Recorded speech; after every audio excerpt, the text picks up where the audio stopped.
Yeah, I'm just gonna take my tablet recording and I'll come back and pick it up after class. I'm just gonna be in the math, I mean, I'll be in TLC. Okay. I'll be back. Okay. Yeah, don't forget. Yeah. Thank you.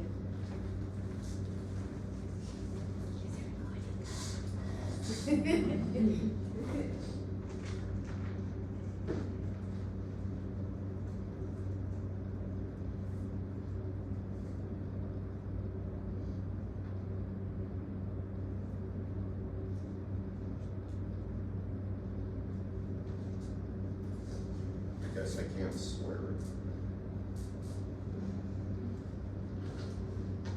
Say nothing outrageous. Guess I can't stand on the table on some kind of political rant about the election or something.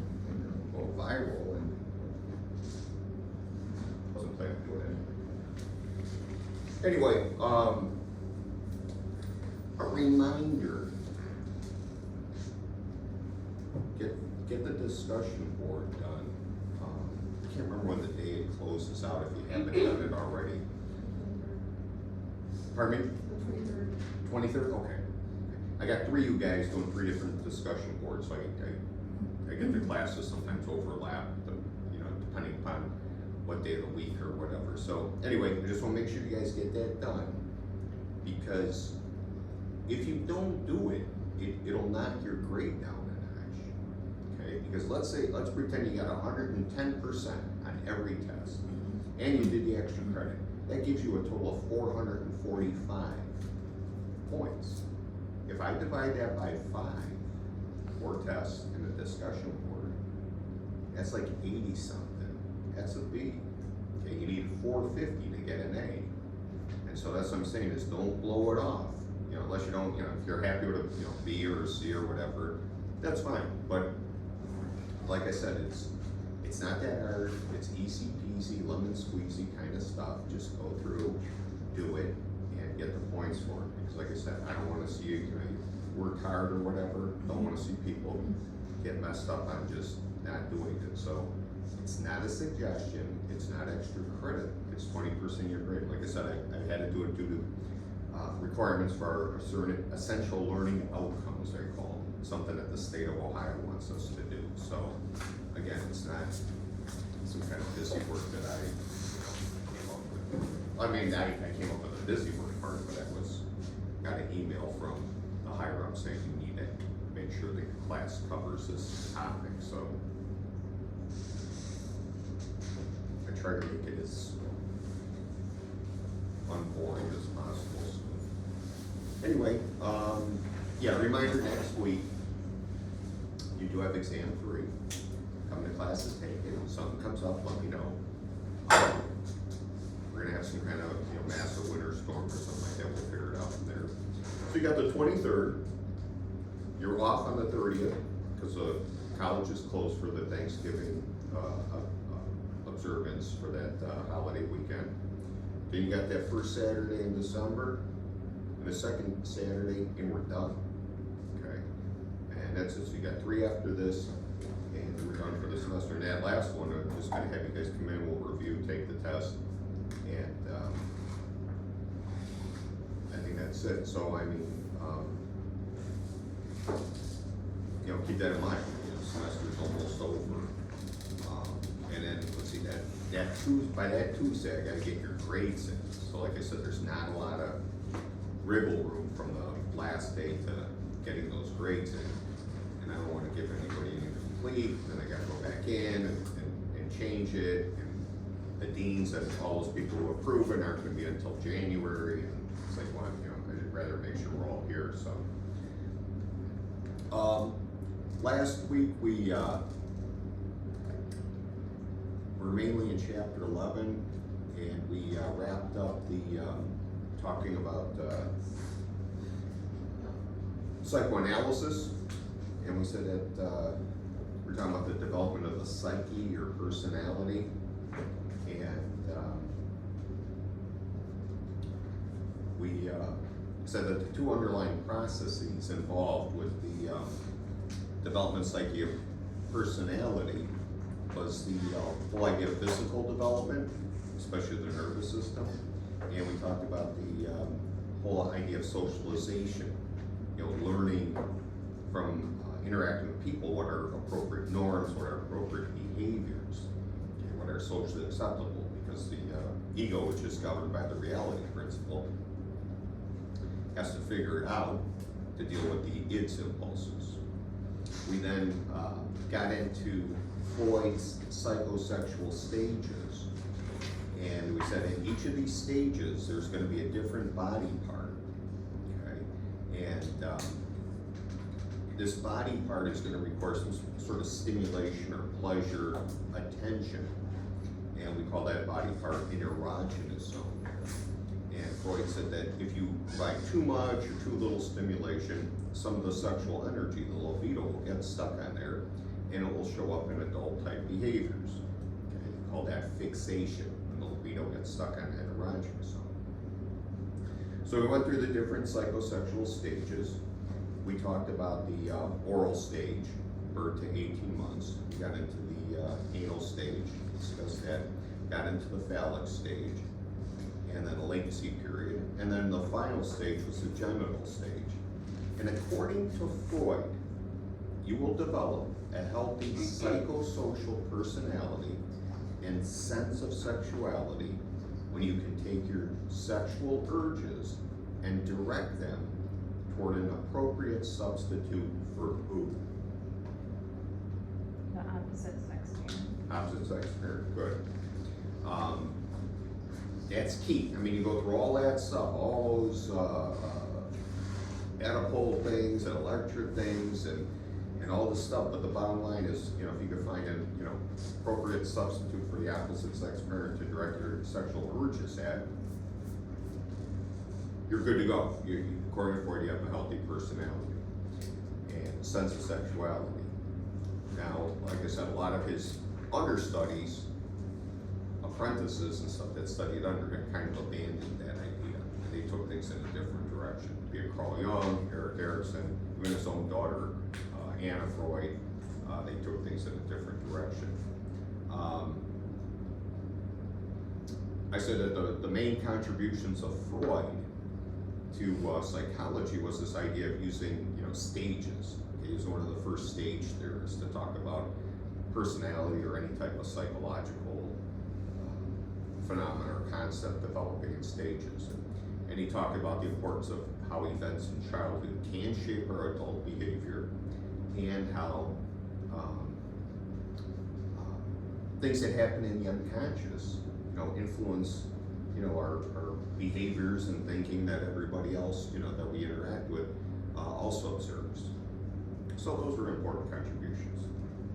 We then talked about the learning theorists, and we said that pretty much their explanation of personality is that it's just a summation, or it's just all your learned behavior patterns. And the more radical behaviorists like Watson and Skinner said that, hey, we could probably explain your entire personality by just using principles of classical and operant conditioning. Where the new behaviors, people like Albert Bandura, they said, well, it's a little more complicated than that. We gotta bring in a person's motivation, their abilities, their ability to remember stuff, all that also plays a role. And we kind of left it there. Then we started talking about the third force in psychology, the humanistic approach. And we went over a little bit of Maslow. As I said, they cover Maslow in your textbook in chapter 8, but I just wanted to do a quick overview, since he was one of the humanistic psychologists who created this movement. Okay, as I said, they were not happy with the psychoanalytic people because they thought everybody were too deterministic, and then they weren't happy with the learning people because they thought they treated people too much like machines. And so Carl Rogers came along, and Carl Rogers introduced the idea of the self, his self theory, where he talked about the self or self concept, and how it's made up of three parts: the true self, self-image, and the ideal self. And he said that this self, these three parts, they sort of emerge out of your, what he called phenomenal field, which is basically your own subjective psychological world. And he said that the idea is that this self is ever evolving, ever changing perception of your, everything, your abilities, all your characteristics. And it's gotta get you to a point where you're fully functioning, okay? And that means that you have a gut response to life. And so, he said that it's important for those three parts of that self, or self-concept, the true self, self-image, and ideal self, to be consistent with one another, or congruent. And he says if it's inconsistent or incongruent, the person has, problems with psychological problems, maladjustment. I think the example we gave in class was like anorexia, all right? Person sees themselves as being overweight, heavy, that's the self-image. The true self is, no, they're really not. They're, they may have dangerously low body weight. And then the ideal self, what they're striving to become, is really not realistic, right? And so the person ends up with this sort of maladjustment. We also said that the experiences a person have, they have to be open to their experiences, and these have to be sort of congruent with the whole self-concept as well, kind of match up. And if they're, not, you gotta make adjustments as you go along here in order to grow, again, to become a fully functioning person, okay? Basically, if you see yourself as being a great guitarist and you're not, it's like you gotta sort of accept that and grow from there, is basically what it's coming down to. If you deny that or keep coming up with the reasons why you're not, that's not gonna help you, okay? You gotta, keep moving forward, keep growing is what Rogers is saying. And so he talked about how the self or self-concept develops. And we talked about how this develops early on, starting with the objective self, year and a half, where a person realizes they're separate from their universe, and then the subjective self, which occurs during the terrible twos, where the person believes that, they realize that they're an agent of change. They can make stuff happen. They could do, kind of good stuff, bad stuff. They're not judging themselves. They're just figuring out what they can do. But other people may evaluate them. It can be parents, brothers and sisters, friends, teachers, other students as they develop their childhood.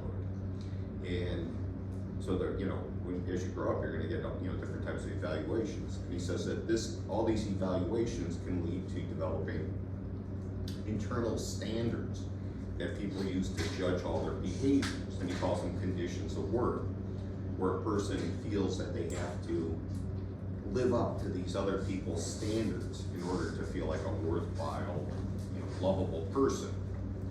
And he says that this is specifically created if the person is given what's called conditional positive regard. Conditional positive regard is that, hey, I'm gonna love you, but, there's strings attached, there's contingencies, okay? Rogers says instead, you have to give the person what? Not conditional positive regard, but you should accept them. And what did he call that?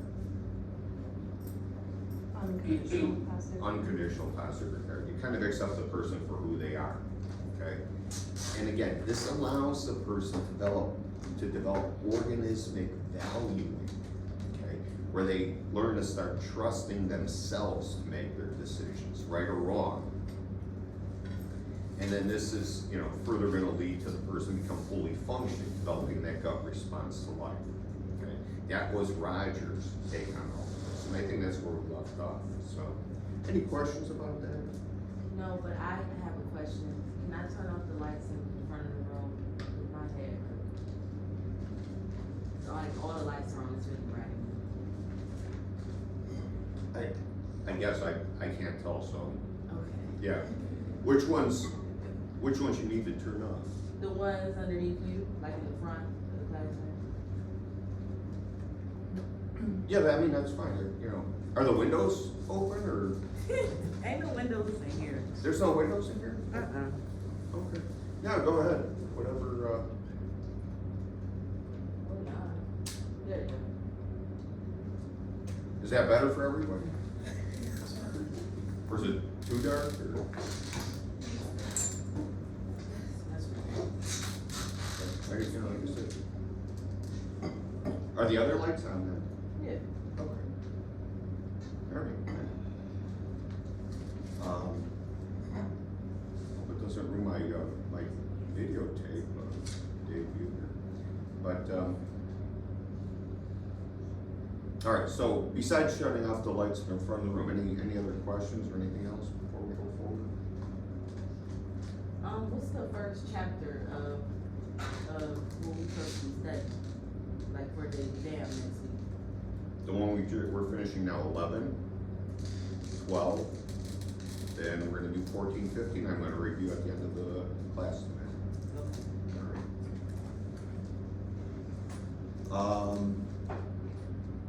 So I was gonna give you guys a couple examples of this conditional and unconditional positive regard that I recall. So, is Maria here? Here. You're here? Yes. Okay.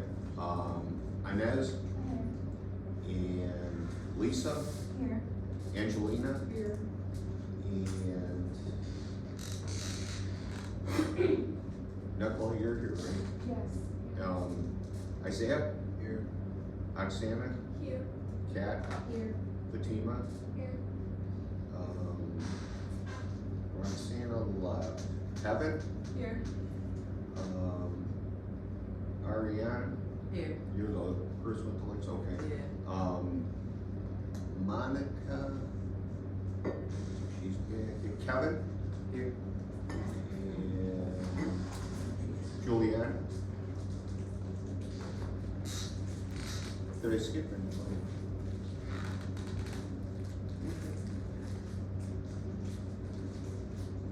Let me give you the examples. So you have a kind of a picture in your head how this works. When I was in high school, there was a class that everybody wanted to take, but there's only so many spots for it. It was called foods. Okay, and basically it was a class where you learned how to you learned about nutrition and you learned to prepare certain meals. It's like sort of under the home ec thing. But everybody wanted to take it because you, at some point in time, would eat, you know, during class throughout the semester. Being a teenager, but pay for, you know, free food or whatever, you know, you went with it. So anyway, so I got into this class, and like I said, they talked about like proteins, fats, carbohydrates, how to prepare them, you know, how to, you know, learning about basic nutrition and food prep. And I really got interested in it. I'm thinking, wow, this is like a, you know, interesting thing. What am I, you know, getting further? And so they had an advanced version. And the advanced version got more into like hospitality kind of stuff, like preparing for large groups and so forth. So I registered and I got into it. So I'm like, awesome. Unbeknownst to me, during the summertime, the teacher was a really good teacher, left. Actually married another teacher and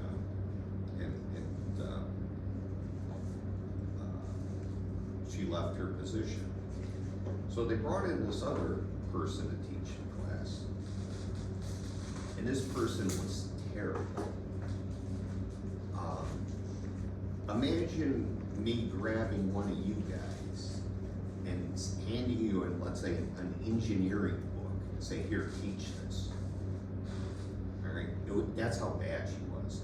She just stood there in the front of the class, like reading out of the textbook, everything we, you know, should do. And when it came to like cooking, do not be creative. You had to follow everything step by step. If you did a little twist or something, you got reprimanded. Okay, she would just, you know, lay into you that you're not allowed to do that. Everything, you're real rigid. You had to follow everything to the T. Kind of a big turnoff. Everybody in the class hated it. Okay.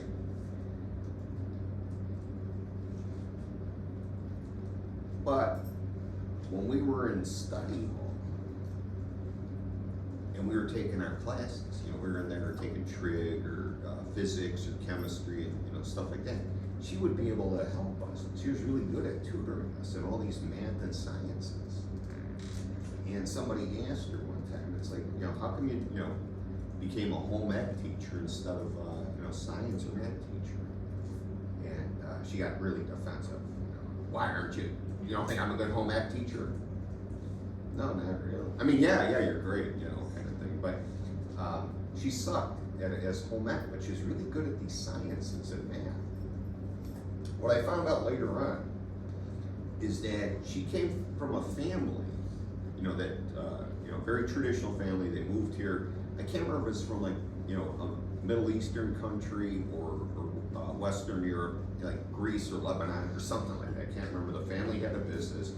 They had 4 or 5 kids or something like that. And basically this was the rule. The daughters, the parents paid for their college, but they had to either become teachers or nurses. And I guess not science or math teachers. The sons, they had to either go into business or science or engineering or something. Okay, your traditional kind of what would be considered male or female. So she went into this,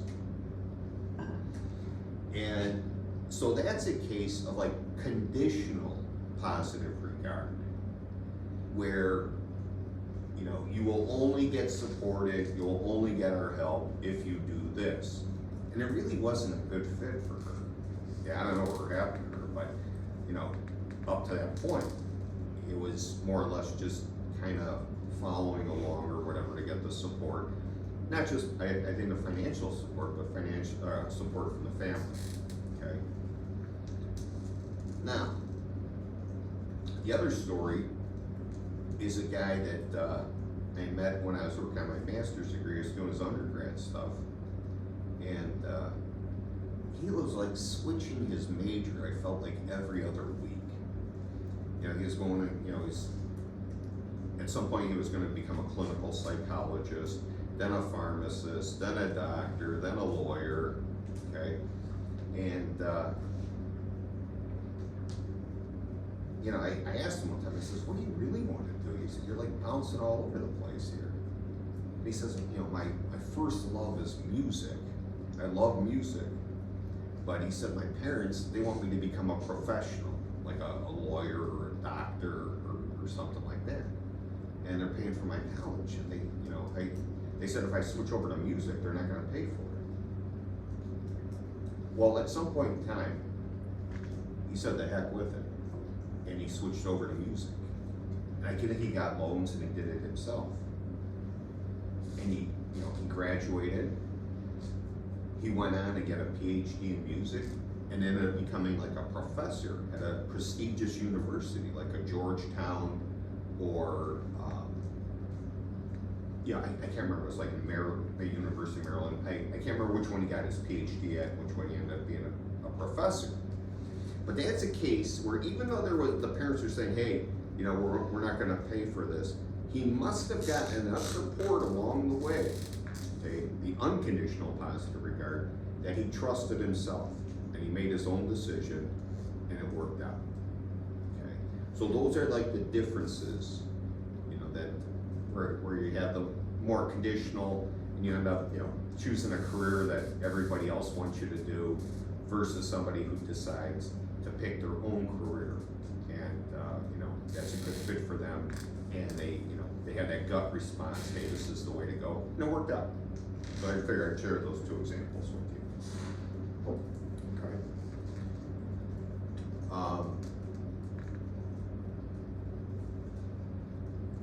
The last theory I want to cover out of chapter 11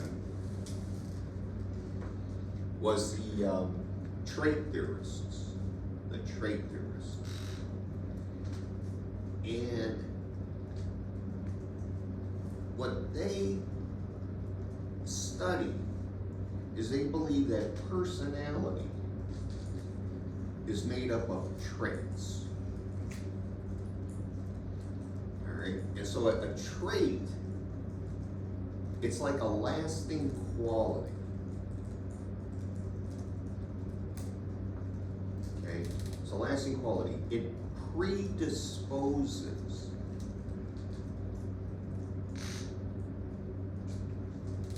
person to think, feel, or behave in a specific way.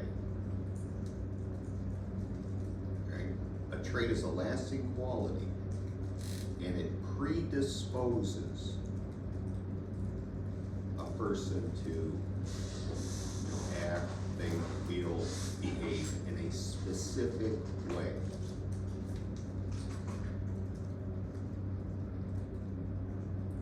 Now, what I want to explain to you there is there's that word predispose.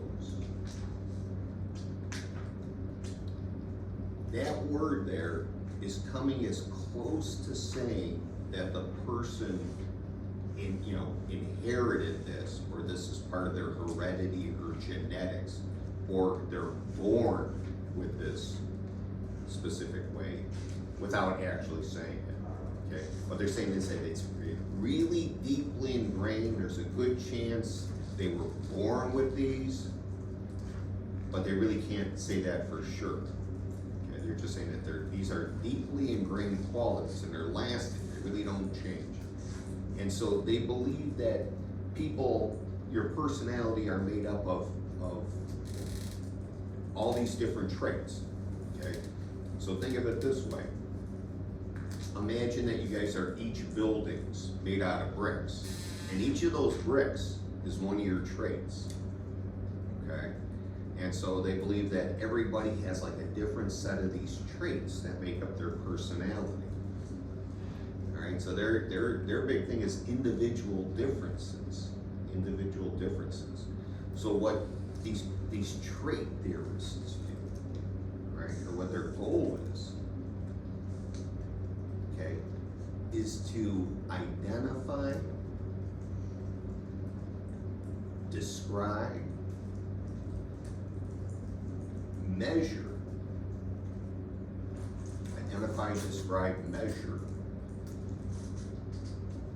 individual differences.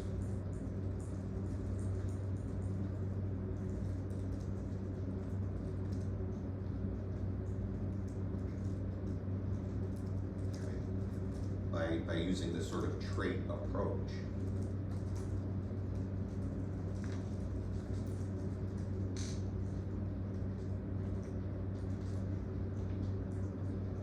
All right, so they say that they believe that these traits end up creating different personality types.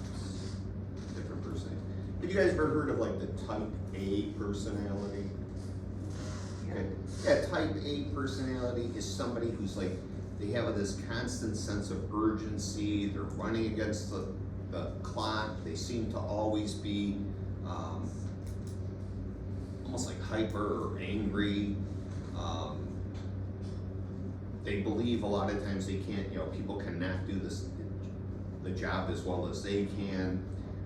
They're great workers. They're there, an hour before the place opens, and they're, sort of OCD about everything, and they're like afraid to give up any of their responsibilities to other people because it's like, they'll never do it, as well as they can. And like I said, they're always running against the clock. The only problem with this type of personality, one of the other qualities, is that these people, a lot of times start suffering from cardiovascular disease like age 35. Okay, that's the type A. So those are certain qualities that are built into that. Then there's the type B. The type Bs are more laid back. Okay, they're more flexible. There's less of that, sort of urgency. And these are people who can eat bad and smoke and do stuff and really don't have any cardiovascular issues until they hit their 70s. Okay, so those are like two different personality types. And so that's what these trait theorists are always looking at. They're just looking at these different traits and trying to figure out individual differences. Now, the first trait theorist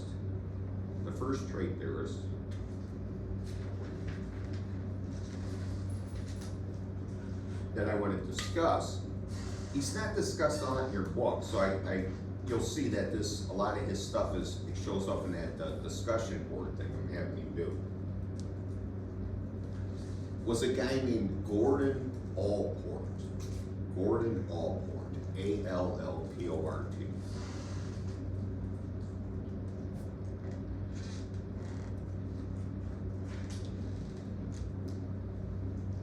Gordon Allport was back, he was around 40s, 50s, 60s or so. He was a personality psychologist. He was at Yale.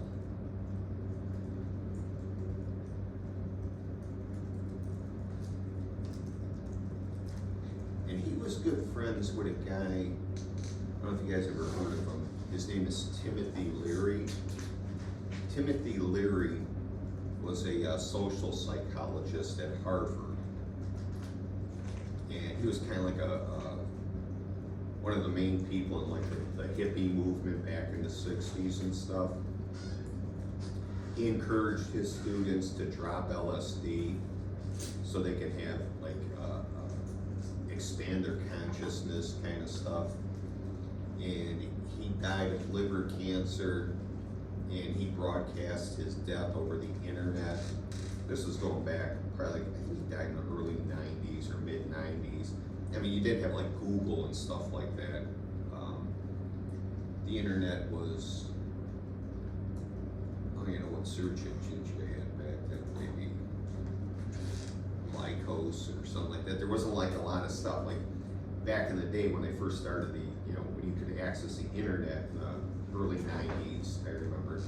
Yeah, you had to use these like DOS codes and stuff like to get anywhere.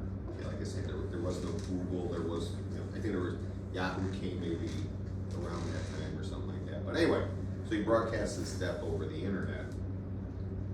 And with it getting into the holiday season, if you listen to the radio, have you guys ever heard a song by John Lennon called So This Is Christmas? Yeah. Okay. At the very end of that song, you have all these people singing in the background. Something like the war is over, some kind of thing like that. And Timothy Leary's one of the people singing there in the background. Okay? So he was like a big sort of hippie thing. That was Gordon Allport's buddy. Okay, now Gordon Allport, after he made his theory, he went to, I think, Oregon, and he started a commune, and he joined the Eastern religion, and he changed his name, and I don't think he ever came back. All right, so kind of interesting people. But what Gordon Allport did is he developed a trait theory based on his interviews of different subjects. He would meet with people, he would ask them to come up with, words to describe their personality, words that describe people that know their personality, and from all these lists of words and all these interviews, he created his own trait theory of personality. And so what he says is that personality, okay, the traits kind of fall into 3 levels. From all the people he interviewed, this is what he came up with, all right? He said that 10% of people he met had what he called cardinal traits. Cardinal traits.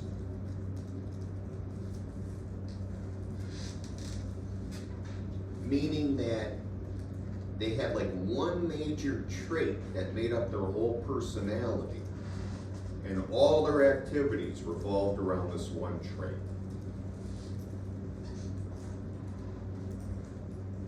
Okay, so they're just this one trait defined their whole personality, and everything they did revolved around this one trait. That's like 10% of people had this cardinal trait. So when you think of like that, I mean, some of the famous examples, if you think of like Saint Mother Teresa, like the big, probably her cardinal trait was like that, was like charity, doing charitable acts. She went to India, Calcutta, these poor cities, and worked with the poor, the lepers, and all that stuff. Or like Dr. Martin Luther King. His big thing was like justice, fairness. I mean, his whole life revolved around that. Okay? So these are, some famous examples. where, you know, or Abe Lincoln, honest Abe, you know, everything was based upon honesty, that kind of thing. So these are, you know, some examples of people with cardinal traits. Now the other 90% had the other two types of traits. Okay, so the rest of us have these other two types of traits. He says that 90% of people have what he calls central traits. Central traits.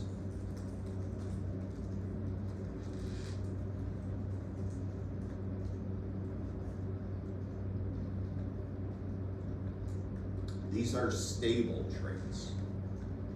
They're stable, they don't change that much.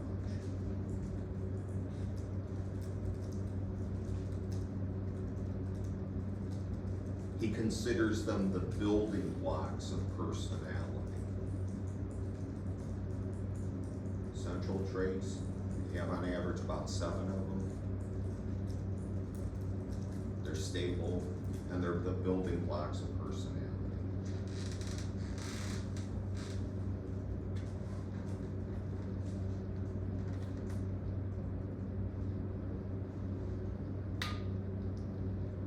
So on the discussion board, when I ask you to come up with one word that describes your personality, if you're sitting there thinking, well, there's more than one word I can think of, you know, which one should I pick? That's because you probably have on average maybe 7 words, okay? I'm kind of forcing you to pick one. And it's probably very stable, because if you did your discussion board today on November 16th, and I brought you back here next year on November 16th and asked you, give me one word that describes your personality, it'd probably be either the same word or a synonym or something very close, okay? Unless, you know, when people get into drugs or alcohol, it might alter it, or brain damage or something like that. But all in all, if you know, you stay healthy or whatever, it's gonna be pretty stable, okay? If I ask you to come up with one word that describes the person closest to you, okay? Again, if you're like thinking about somebody, it's like, there's a lot of words I could come up with. Well, you know, again, you need to pick one, and again, if I bring you back in a year and I ask you about that person, you would probably, you know, come up with something similar, same type of word. So those are the building blocks. Those are the central traits, he said. He said 90% of us have at least, on average, about 7 of those. Right? The other types of traits he mentions, besides us having central traits, is he says that we also have secondary traits.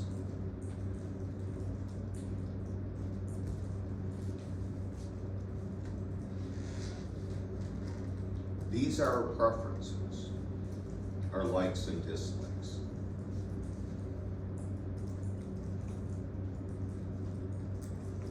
And these can change over time.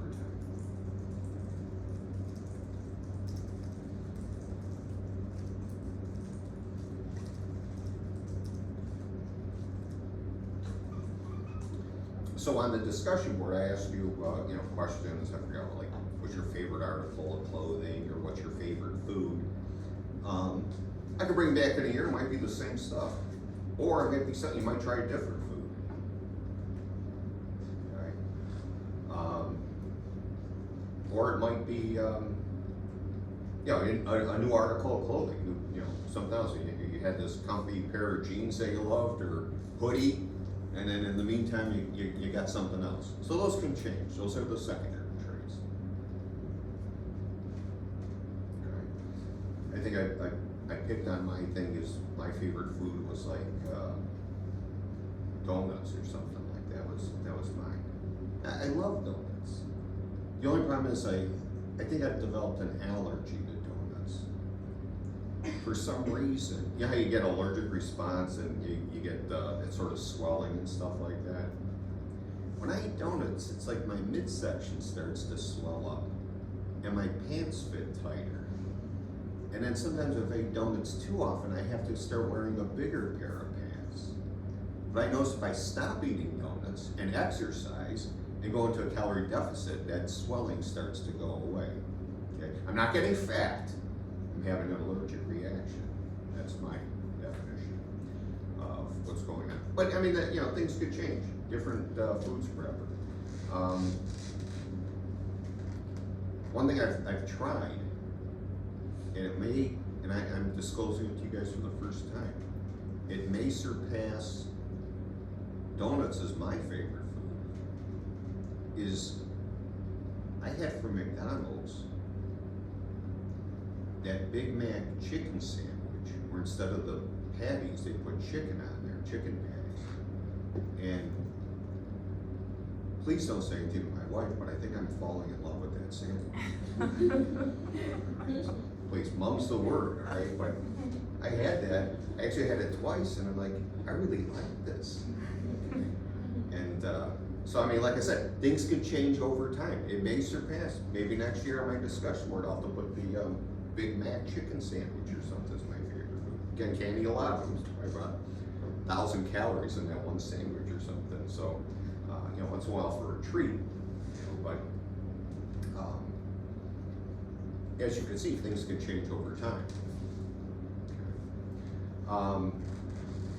So that was Allport's basic theory. That's how we broke it down. And they really didn't get too much into your book, so that's why I included it into the discussion board, because I think it was like one of the first major theories where people started using this idea of traits. So I figured I'd go into more detail and expand on it, and let you guys kind of play around with it in the discussion board.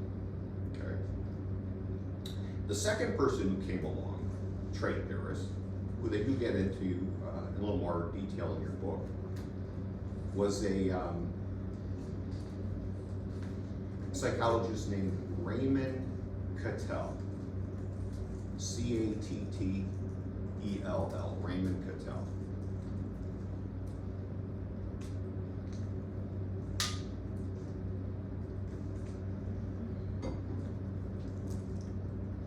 Raymond Cattell was actually a chemist who became a psychologist. Chemist turned psychologist.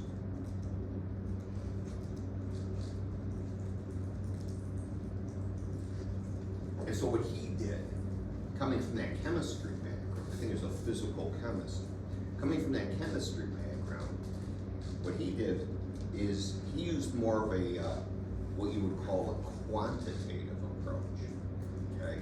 Allport used a qualitative approach. Cattell used a quantitative approach, meaning he used mathematics or some type of mathematical procedure to develop his theory, where Allport mainly used just, more verbal, or just, creating things without a lot of math involved, where Cattell's was all based on math. And so what Cattell did is he used the statistical procedure called factor analysis.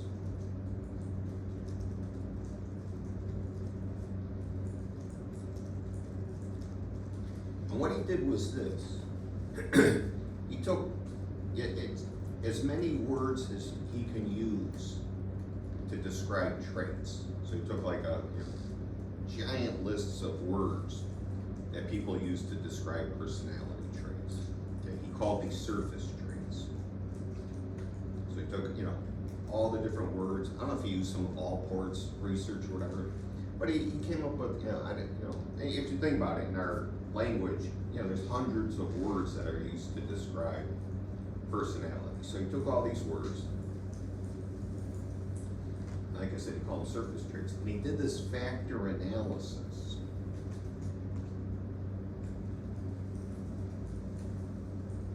And he ended up sorting all these surface traits into what he felt were the basic dimensions of personality.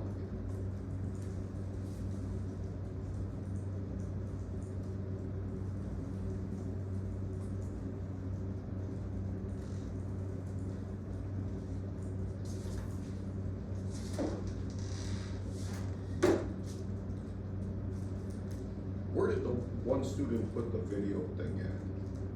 On this table. I don't want to bump it, that's why. No, you're far away from Okay, it. okay.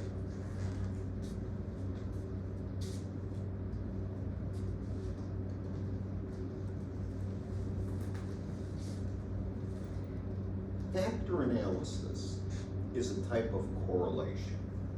Okay, if you guys remember back in chapter 1, when we were talking about research methods, we talked about correlations. And we said a correlation is where you're trying to determine if there's a significant relationship between two variables or two events. Okay. So for example, if I have here on the y-axis something like risk of heart disease.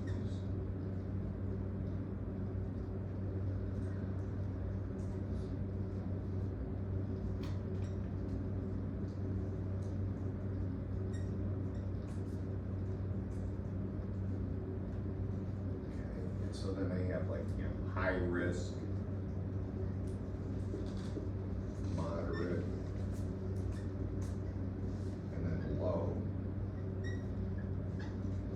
And if I draw the x-axis here, and then I have on the x-axis, let's say years, spent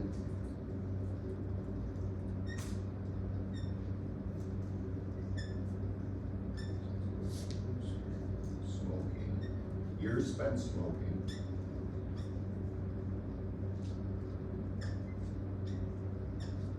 Okay, so if I broke it down, let's say 10 years, 20, 30 years smoking. Alright? The more years you spend smoking, what happens to your risk of heart disease, do you think? Do you think it will increase? So if you've been smoking cigarettes for 20 years, do you think you have a higher risk for developing heart disease compared to somebody who only smoked for 5 years? Does that seem pretty reasonable? Yeah. Okay. Not everybody. So what you're gonna end up with is, these two things are positively correlated. So as one increases, years spent smoking, risk for heart disease goes up. So you end up with something like this, like a line, okay? So as this goes up, years spent smoking, so does the risk for heart disease. That's two variables we're looking at. Okay? A factor analysis is going to give you like hundreds of these like correlations, okay? So when Cattell took all those words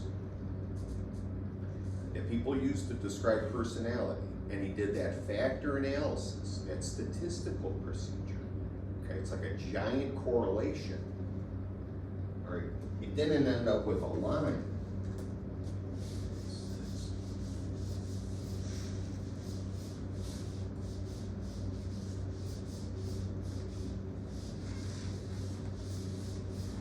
It wasn't that like nice and neat where you could just draw a line and show as one goes up, so it goes together.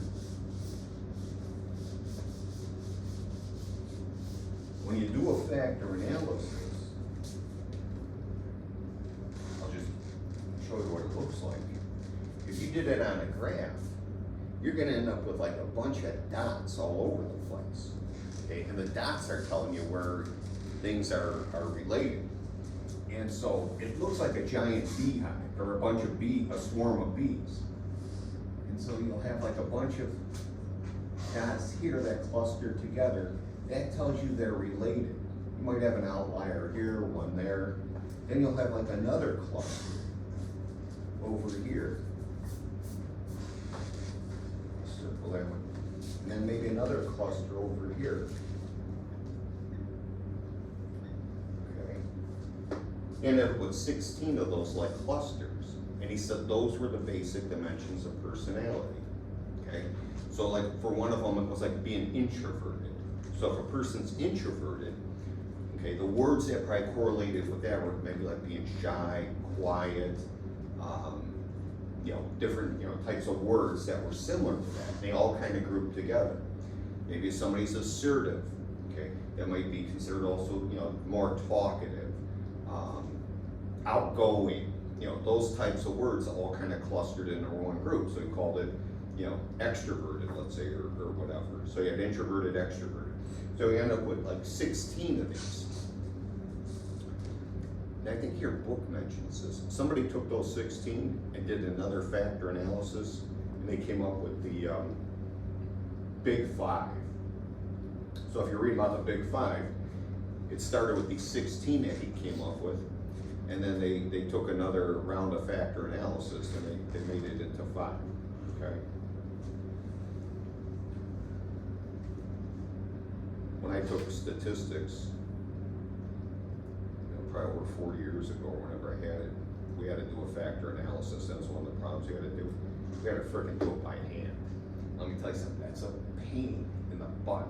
It's like pages and pages of like calculations and stuff like that. Like now you can go on a computer and, you know, come out with, you know, be like nothing. But man, when you had to do it like manually, it was like the biggest, hardest thing to do, to keep everything sorted away. Because if you had like 20 of them, you know, you had to like do them like one at a time and see how, you know, like one was related to the other 19. When you got down to that one, you took the second one, you had to run it through, and you kept doing this or whatever.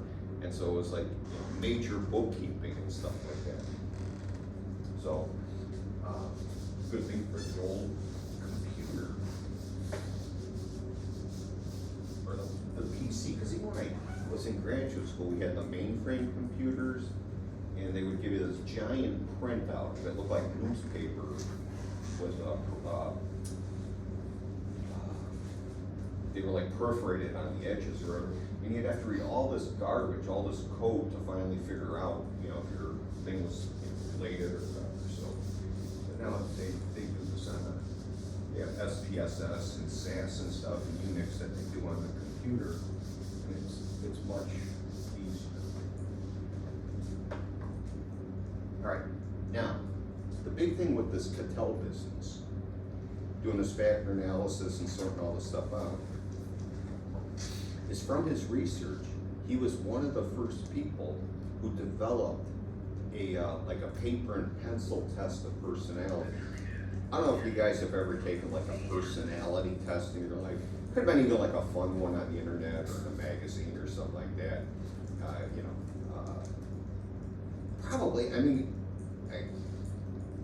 you probably skip over, but if I'm watching any of these like YouTube videos, sometimes they have one of those YouTube commercials. You know, where they're telling you something, and they tell you click below and answer these 5 questions to find out, you know, what type of blah blah blah you are or whatever. So, but I mean, at some point in time, we've taken probably some kind of personality test. Well, his was like one of the first ones ever developed, and it's called the 16PF, the 16 personality factor. And I believe it's around today. I haven't seen it used for a while, but I think it's still in use. I don't know what edition it's on. I'm sure they revised it a few times. But they started using this then. So when, let's say you were thinking about getting married, they would give it to each person, and they would then compare them to see, you know, if there's overlap, if it would be a good fit. Or they started using these for careers. So you do the 16PF to see if your personality matched the personality for a particular career, okay? So they started using this. Now after that, there's another one that came along called the Myers-Briggs, where they've used this. The one that's probably used quite a bit in psychology is the Minnesota Multiphasic Personality Inventory, or the MMPI. Has anybody ever had to take that for anything? The MMPI? It's 567 questions, and you had to, and you say either agree or disagree. They give you these different statements. Some of them seem like, you know, totally off the wall and stuff like that. So, you know, I don't know if you've ever had to take those. Sometimes they do it like you're going to be, you know, getting into military or police or something like that, because it gives a background personality, and you could also use it for diagnosing, okay, in case you have a disorder or something like that. So the MMPI It's commonly used today. If you ever have to take it, just answer it honestly, okay? Because what they're not gonna, there's not some kind of psychiatrist who's gonna sit there and go through each of your answers. And it's like, you know, because some of the questions are like, you know, things like, you know, I always smell my food. I daydream. I have, I don't know what, some kind of unusual sexual fantasies. I believe somebody's trying to kill me. You'll have all these different things. And if you have to take this, answer it honestly, because they're not gonna analyze each question. What they do is they take your pattern of answers. So imagine like if you did one of those Scantrons where you filled it out with a pencil and somebody connected all the dots and they made this big, long, you know, design out of, you know, what they did. Well, they take that and they compare it to people. And, you know, do you match up with people who have depression? Do you match up with people who are type A's? Do you match up with people with anxiety disorder? So they compare your pattern of answers with these different personality types or different psychological disorders to see if you match up. So you just go through and you answer it as honestly as possible. That's the best thing to do. Now, the other important reason to answer this as honestly as possible is because why this type of test is so popular is they have built into this test what they call validity scales. All right, and the validity scales are in there to catch people if they're lying. All right, if somebody's trying to make themselves too good, look too good, all right, they're gonna start going through and start denying normal human frailties. Okay. Agree or disagree? I can always smell my food. Yes, always. It's like, well, what if you have a cold or something? Or, you know, at times I daydream. Never daydream. Okay. When you get people denying normal human, like I said, frailties, normal human qualities, it comes up on this validity scale that they're trying to make themselves look better than they are. Okay. Now, on the other hand, if you get somebody who's trying to make themselves look worse than they are, let's say they're going to go on trial, they're pleading insanity or something like that, and they're given this test to take, and they say, well, I'm gonna make myself look like the biggest lunatic around. Well, there are certain questions on that MMPI that the most psychotic person would not agree to. And so if you start going in and answering those as, oh yeah, that's me, it's gonna show up on that validity scale, and they're gonna catch you lying, trying to make yourself worse than you are, okay? So that's why it's very popular and commonly used. It just takes a long time. I mean, you know, 567 questions, it's not gonna be that quick to take or whatever. I never took the full version, but when I got married in the Catholic Church, they had this like classes like called a pre-Cana or something like that. I remember my wife and I had to take a section of that. I think there's maybe like 300 of the questions that we had to go through. And the priest, an older guy, he read them to me or something like that. And it was kind of, you have unusual sexual fantasies? And, you know, I didn't know what to say. Father, can we go over to confessional for a second here before I answer that question? You know, so you answer it, and then when you're done, they sit down with the couple and they counsel you on, you know, stuff you're gonna agree about, stuff you're gonna disagree about. You know, I'd say over, you know, been married over 28 years, I'd say it was pretty accurate or whatever, okay? Wasn't perfect, but, you know, you're in the ballpark. You know, there's certain things we agree on, disagree on, whatever. So, I guess it's a, you know, good thing, but I only took part of it. You know, it's, like I said, probably like 300 of the 567. So it takes a while, but it's a good personality test. You know, like I said, it could be used for couples or like if you're going to go into the military or police or something like that, where you know, they want to make sure that you know, your in terms of mental health, you're at your best or whatever. So That was it. So I'm done with chapter 11. Do you guys have any questions about any of these theories, personality testing?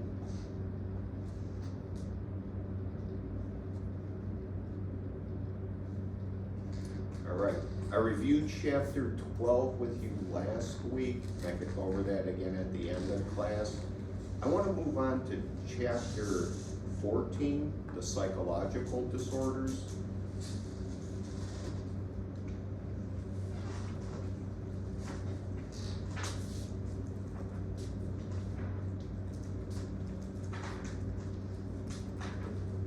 We're getting into an area of psychology called psychopathology.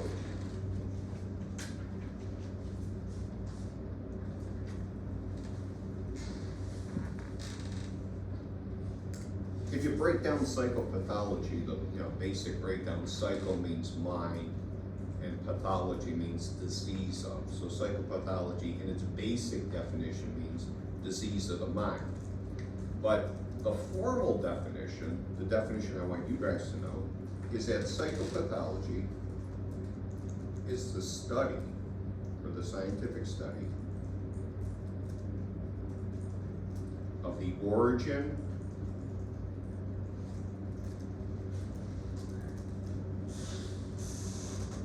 development, and symptoms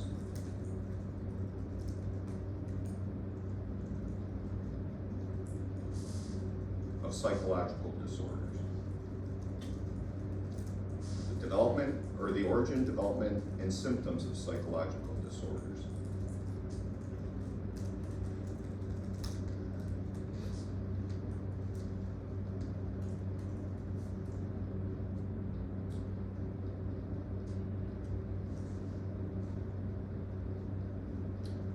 Now, what's used to make these diagnoses of these psychological disorders, where this information is contained, is a book that psychologists, counselors, social workers, psychiatrists use when diagnosing these disorders. And the book is called the Diagnostic Statistical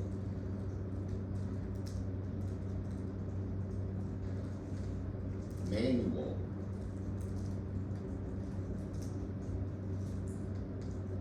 of Mental Disorders. Diagnostic and Statistical Manual of Mental Disorders. The DSM is what it's called. DSM, it's up to the, let's see, the 5th edition came out about 10 years ago. I think they revised that. It's like the DSM-5 TR, right? Yeah, text revised, I think it's up to now. And in this DSM, they have all the different mental disorders.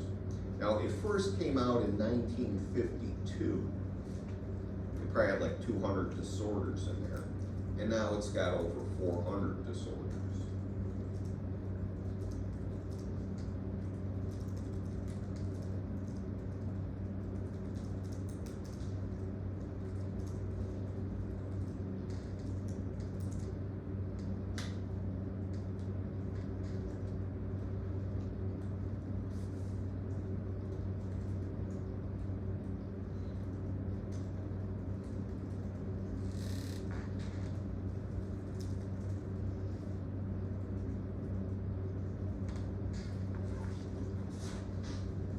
So, in order to make a diagnosis, what you have to look at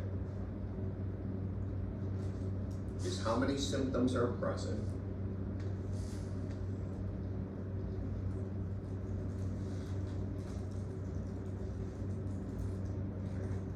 the types of symptoms,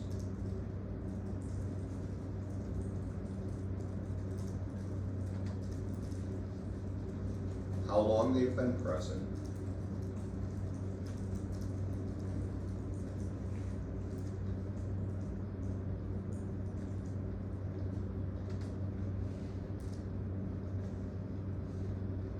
number of symptoms, the types of symptoms, how long they've been present, and to what level of intensity, okay?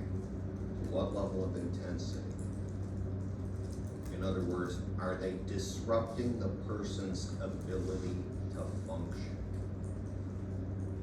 Okay, to what level of intensity? Are they disrupting the person's ability to function? Okay, relationships, work, school, stuff they enjoy, hobbies, what have you.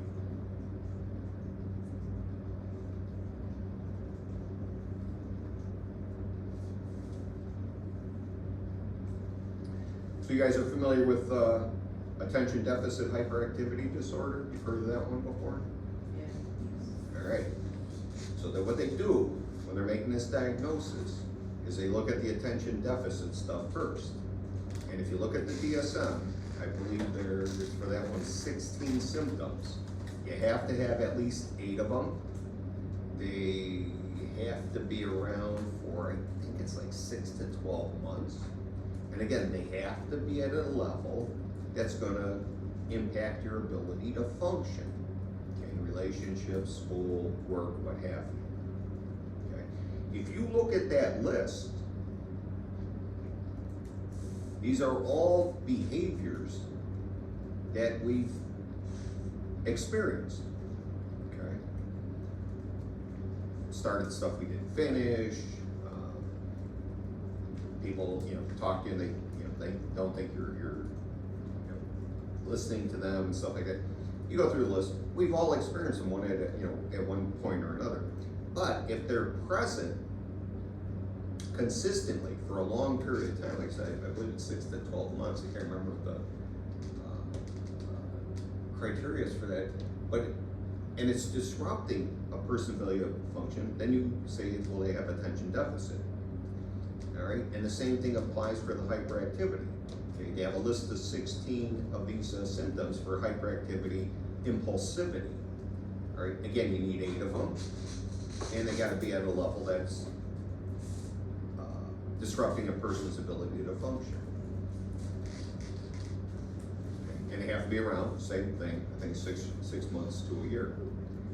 To get diagnosed with major depression, I believe you need 5 symptoms. And they look at different things from emotions, sadness, another term that it's called anhedonia, where you lost any kind of desire to engage in pleasurable activities, maybe enjoyed watching a show, doing a hobby or something like that. They look at behavioral stuff, they look at cognitive stuff, as a person, think of themselves as worthless, useless, helpless, that kind of stuff. They look at physical, as a person has it disrupted their eating, their sleeping, any of that stuff. And so you have to have 5 of them around for 2 weeks. And again, at a level that's gonna disrupt your ability to function. Getting out of bed, completing tasks, and so forth. And like I said, there's that sadness.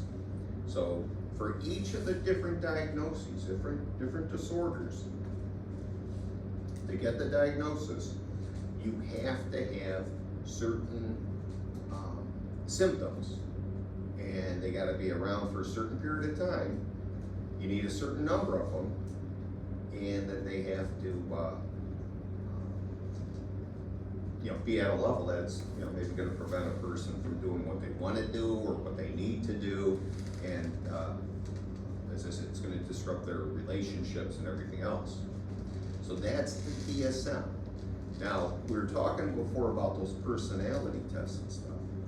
If you ever went to a psychiatrist, to a psychologist, to a counselor, licensed social worker, whoever, there's one diagnosis that you will never, ever receive. You will never be diagnosed with insanity. Insanity is not a diagnosis. Insanity is a legal term. So when you're going to court or you're on trial or whatever, and you're pleading insanity, okay, you could say maybe due to a psychological disorder or other factors, You were unable to tell right from wrong at the time of the crime.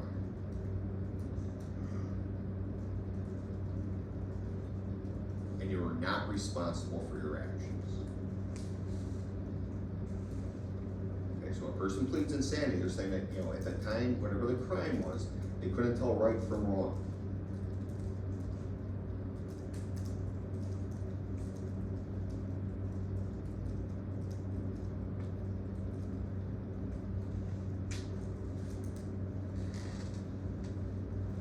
Okay, the person may be, you know, have a psychosis or something. They say, you know, at the time, you know, the voices were telling me to, you know, try to blow myself up or try to kill these people because they were from another planet or something like that.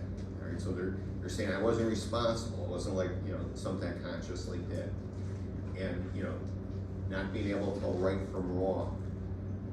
Okay, yeah, I know murder's a crime or whatever, but at the time,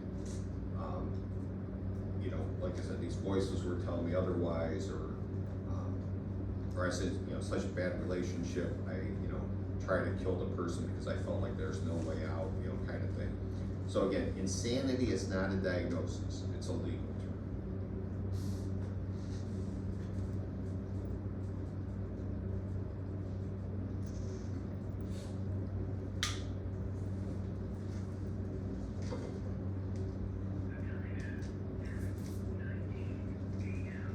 All right, let me go through some of the different diagnoses. We'll see how far we can get here. The first set of disorders that I want to talk about are the anxiety disorders. Anxiety disorders. A lot of people today diagnosed with different types of anxiety disorders. So let's talk about them, see what they're all about.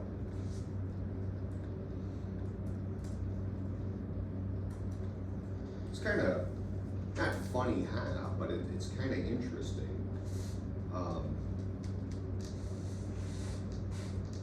One of the common things I hear people say nowadays with the amount of anxiety disorders out there is something will happen where, let's say you're doing something, I can't think something, but I don't know, maybe you bump somebody in the elevator and you say, oh, I'm sorry. And what's their usual answer to you? No worries. No worries. Okay.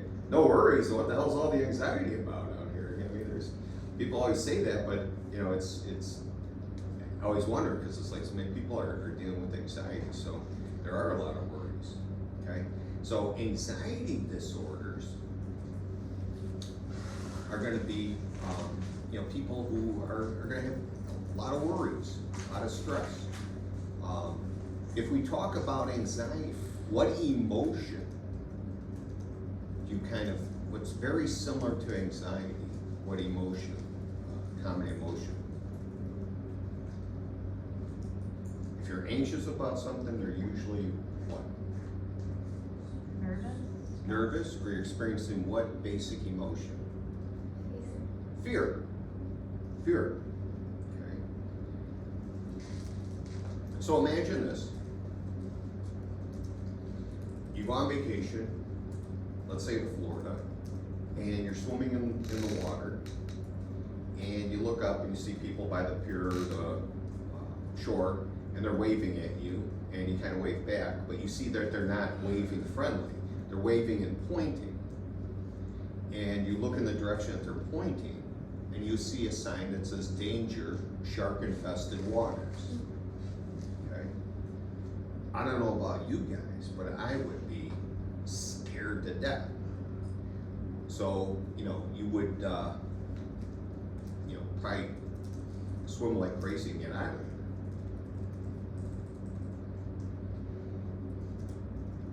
You could probably relate, even though that maybe it's never happened, but if you imagine yourself being in that situation, how scary that would be.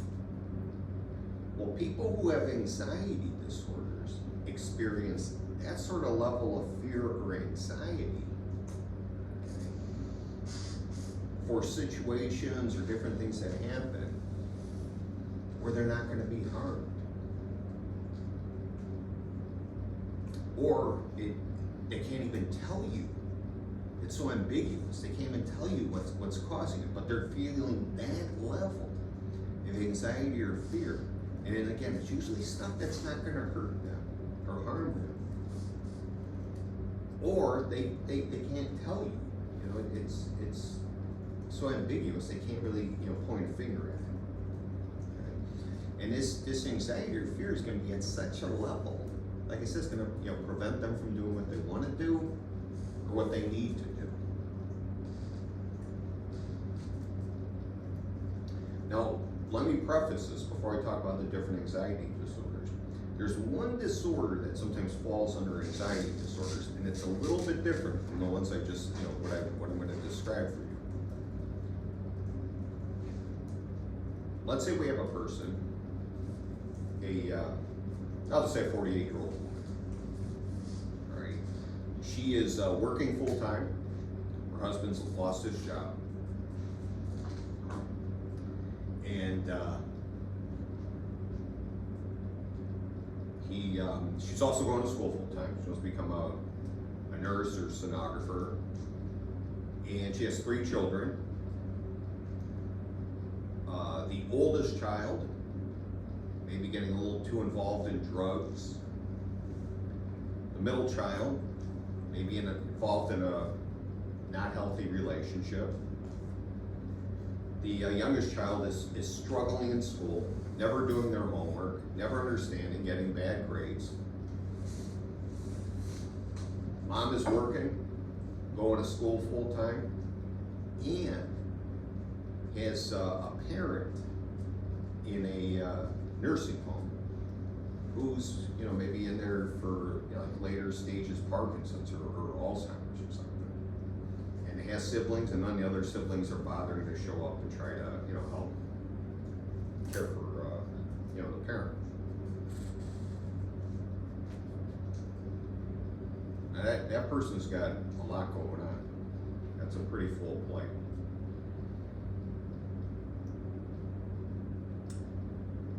She eventually finds out that since her husband's been out of work, he's either been taking the money and gambling, or maybe having an affair with some other woman or something like that. Just kind of like the straw that breaks the camel's back.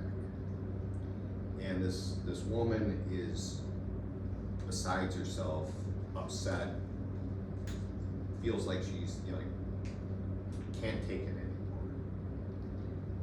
and actually just drives herself to an emergency room, walks in, having like a major meltdown kind of thing, just crying and crying and crying, just so upset, everything going on. In regular terms, we would say that this woman is having a nervous what? Nervous breakdown, right? The proper term that you would find in the DSM, they don't call it a nervous breakdown, they would call it an adjustment disorder. An adjustment disorder. And the way this one is going to be different from some of the other anxiety disorders we address or discuss is that if you made a list of all that stuff I went over with you, and if she could somehow deal with that stuff, okay? So if she could somehow recruit her brothers and sisters or whatever to help take care of mom or dad who's ever in the nursing home, get that younger child into tutoring and start working on the grades, address that whole relationship issue with the middle child. Maybe you have to get the older child into rehab. Maybe get into counseling with her husband, or if it's gambling, get him into some kind of Gamblers Anonymous or something like that. Maybe take a step back from school for a semester, whatever. If she began doing all these things on the list and started addressing them, what do you think would end up happening to the anxiety? Would it increase or decrease? It'd probably decrease. And we'll give her a prescription of something to help cut the edge a little bit with everything she's dealing with, all right? That's different because you could point out everything that's going on, and if you got her into counseling or with a social worker or something like that, and then, like I said, some medication, it would probably help her to start maybe turning things around in her own life. Just took on way too much, had too much going on. and, you know, ended up having what they call nervous breakdown, really what the term is adjustment disorder. That's gonna differ from the other anxiety disorders because like I said, when we talk about these, the stuff that people are experiencing major anxiety over, this intense sense of fear or whatever, is stuff that you really can't point a finger at. Or if they tell you, you know, the normal response is really that's, you know, that's not gonna hurt you. It really has no, you know, but to the person, it's real, and you know, they are trying to deal with it. Okay, so let's talk about some of these.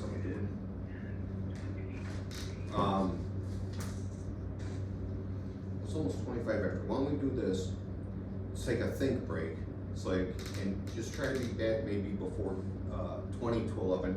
And think about, you know, people in your life that maybe you know who do have an anxiety disorder, because as I go through these, it might help you understand these in terms of, you know, how to deal with them, where they're coming from. Maybe, you know, somebody, you know, at some point you were diagnosed with something like this. So hopefully this will give us a chance to maybe understand how, you know, it impacts you as an individual, or maybe a family member, or a friend or something who's going through this. We could maybe get a better understanding, to empathize, or to see where they're at. So be back before 22, give that some thought, think of some examples, and then we'll start up and we'll start with generalized anxiety disorder, the GAD.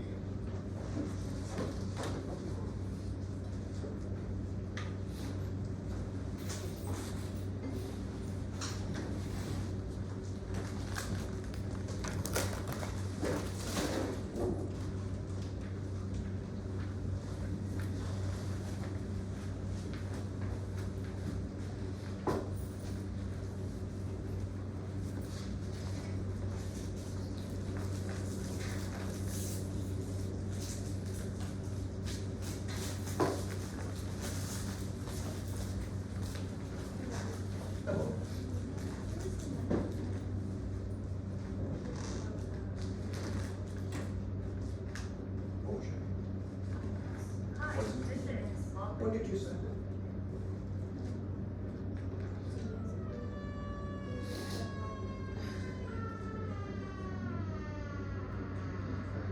So I wasn't in there yesterday. What was it about? What do you need? I need to get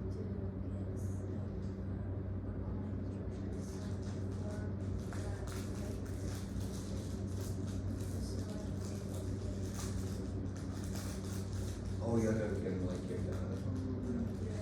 Okay.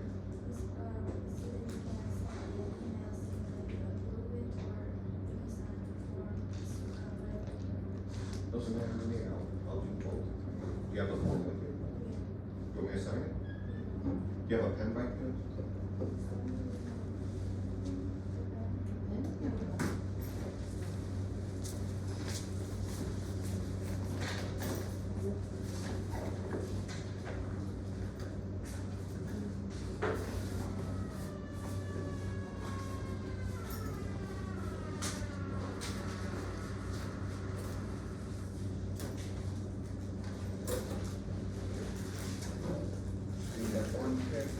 No, that was pencil, so Okay. sorry.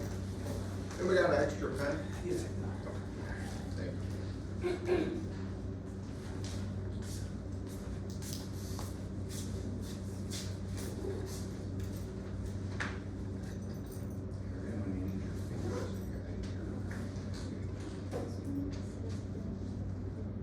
Is this right?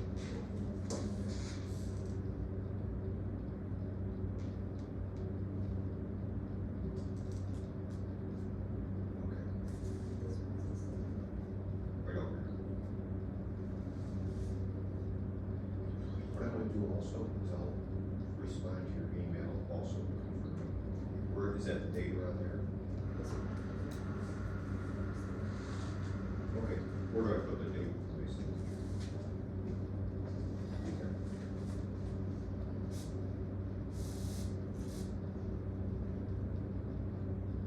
Okay. Yeah, let me know if you need anything else, but I'll reply to your email.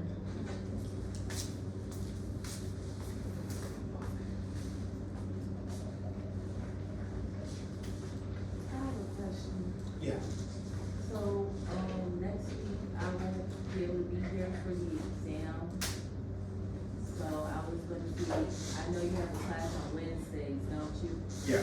Can I come on Wednesday? This Wednesday? Yeah. Sure. Yeah, I'm gonna be going from the 21st to the 24th. Yeah, just, you know what, we could probably work that out. Just remind me when you come in, okay, just say, hey, you know, it's Ariana, I'm here from, you know, whatever, we could do that then. Okay. That works. What time on Wednesday? It's, 6 o'clock, and it's here. Okay. Yep.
So as I said, we're gonna go over some of the common anxiety disorders. As I said, it may apply to you or other people, you know, family members, so hopefully this allows us to get some better understanding of what's going on. So the first one I wanna talk about is something called a generalized anxiety disorder. Okay? And individuals with this disorder, as it implies, tend to worry about everything. Okay? And everything they worry about or are concerned about has like the equal amount of anxiety. Like, probably for the most part, there's certain things in your life you really need to be concerned about. There's other stuff that is probably less concerning or whatever. But these individuals, they tend to, put the same amount of worry or anxiety into everything. Okay, so the person maybe is preparing for a test, and they go to the library, and they brought their laptop or their book or whatever, and they're just sitting there staring at it because they're so worried about this exam, it's almost causing them to freeze up. Excuse me. So they're very worried about it. All right. It makes sense. I mean, test anxiety and all that, but it, very intense to the point that they, can't even function to study. Now, here's what happens: is that then the person starts worrying about their main job. Will there be jobs when I'm done? Am I wasting my time? Should I just focus on work? Okay. Then they start worrying about their health. Am I, I've been in this school, I've been working, I've been getting in a lot of bad habits, I'm not exercising. I had a relative who had a major heart attack at age 41, and should I go and get tested? Am I, so they start worrying about that. And they start worrying about their relationships, their family members, okay? So they start worrying about all this stuff. There was an old term they used to call this. They said that these people have free-floating anxiety. Free-floating anxiety, almost like a butterfly when it kind of like floats from one flower to the next. Well, that's how it's going, these individuals' topic, okay? And, eventually they get themselves so worked up as they're sitting there, they sort of panic or freak out because they forgot to dump the coffee grounds, and they go flying out of the library and running home to dump the coffee grounds of the coffee pot. So you see what I'm saying is that all this stuff seems to take on equal amounts of worry or anxiety, and it kind of bounces around. Now, the other thing that happens is that these individuals have high levels of sympathetic arousal. High levels of sympathetic arousal. In other words, the fight-flight system is on full blast.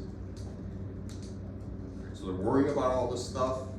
Sympathetic nervous system, the fight-flight is on. The other thing interesting, and this is like kind of off the record, this isn't in the DSM. This has been my experience working with a lot of people who have GAD. They also have this kind of belief system. Not everybody, but a lot of people I've dealt with, where they believe that somehow either God or the universe or somebody's keeping track of them. And if they don't worry about something, something bad is going to happen. So they're going downtown to a concert or a ball game or something like that, and if they don't worry about their car getting broken into, then somebody's going to break into their car. It's almost like the universe, that God is going to catch them not worrying and punish them by that. Or let's say they're going to go on a boat ride on a beautiful day. Instead of enjoying the boat ride, they're concerned that a bird might poop on their head, and so they worry about this bird. That there's somehow some bird's going to fly over them and and defecate on their head. And so they spend that time worrying because they believe if they worry about it, then it won't happen. So it's, like I said, it's an interesting kind of belief system that underlies all this worry. Okay, so that's, they somehow, like I said, God or the universe is going to catch them taking it easy and then nail them or something like that. So as I said, these individuals worry about just about everything. They have high levels of sympathetic arousal. At some point in time, this arousal may be so great that the person may feel like they're having a heart attack. They can't breathe, okay? They're going insane.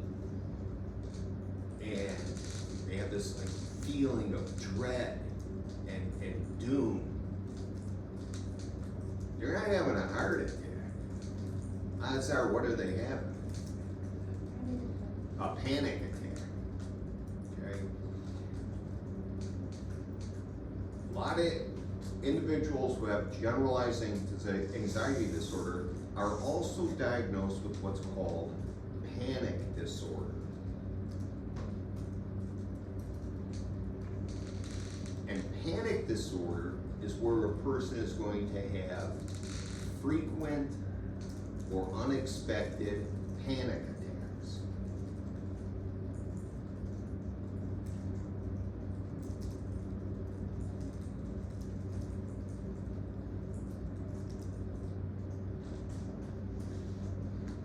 Okay, a panic attack, you're going to suddenly feel this like sort of physiological arousal, and you're going to feel this sudden feeling of dread or doom, like something bad's about to happen. And it's going to escalate for like 10-15 minutes. And it's going to, impact your respiration and all this stuff. And anybody can have a panic attack. I remember seeing a survey where they said, 60% of people they surveyed, at some point in their life, reported having a panic attack. You get yourself, worked up. I mean, it's not a disorder. It becomes a disorder when they become frequent or unexpected. And a lot of times people with generalizing anxiety disorder are also diagnosed with panic disorder because they're under that constant stress, that arousal. Now the third one that's tied to these other two, and like I said, I've seen people have all three or 2 out of 3, is a condition called agoraphobia.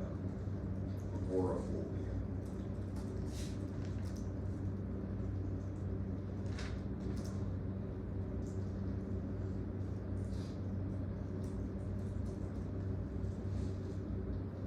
What's our definition of phobia? We said it's 2 words. And we talked about it when we were going over classical conditioning. Well, give me one word to describe a phobia. Fear. Fear. Rational or irrational? Irrational. Irrational. It's an irrational fear. Okay. So agoraphobia. What's it an irrational fear of? What the hell's an agora? Well, agora means marketplace. Okay, it's from it's a Greek word. It means marketplace. Right? And people who have agoraphobia, okay, they have a fear of being in public places,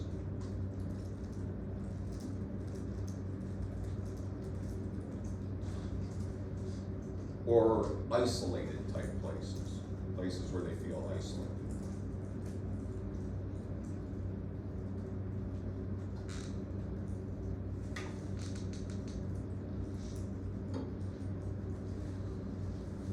All right, so what happens is people who have agoraphobia usually have it at some point in time had a panic attack, or they might have panic disorder. And so what happens is they don't want to go to public places because they're afraid of having one of these panic attacks in public. Okay, and they don't want to embarrass themselves. They don't want to be in the checkout line at Dave's or Save-A-Lot and suddenly have this come on and go running out of the store. When their neighbors or people they know are there, they're like, "Whoa, what's going on with so-and-so?" Okay, so they stay out of public places. And they don't like places that are isolated, like being like out in the country or somewhere because, or on like a bridge in a traffic jam, because they're afraid that if they have one of these panic attacks and they need help they need to call like 911 or something, that help won't be able to reach them. And so as a result, people who have agoraphobia usually stay home. Maybe go out in their yard or something like that, but they usually stay in their house.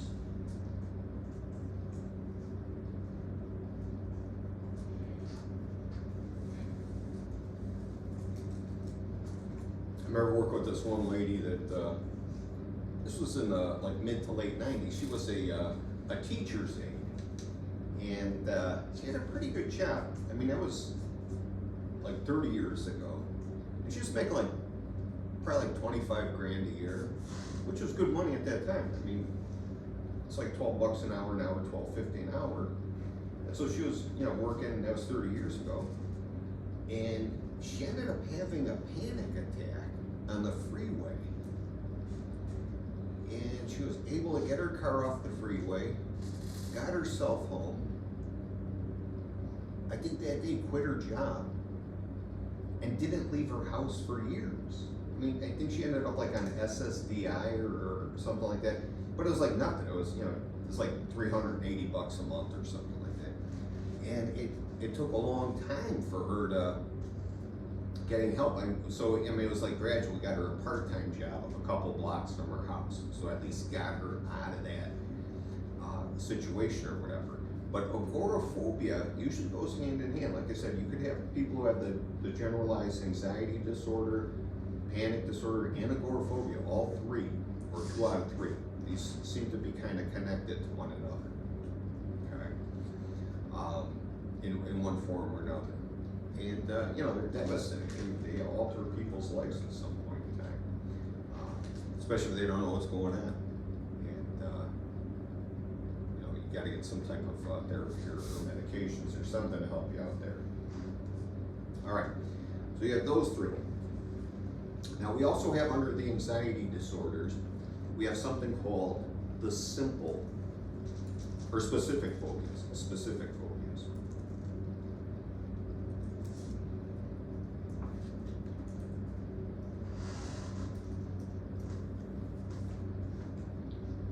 There's 4 of them. There's animal type, environmental type, weather type, animal, environmental, weather type, and blood injection injury type.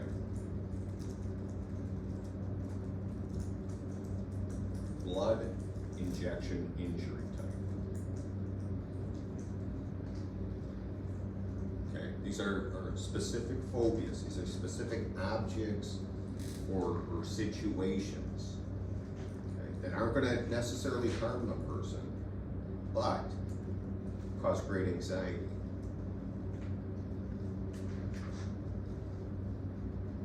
So animal type is some type of phobia to some sort of animal. You know, most common are spiders or snakes.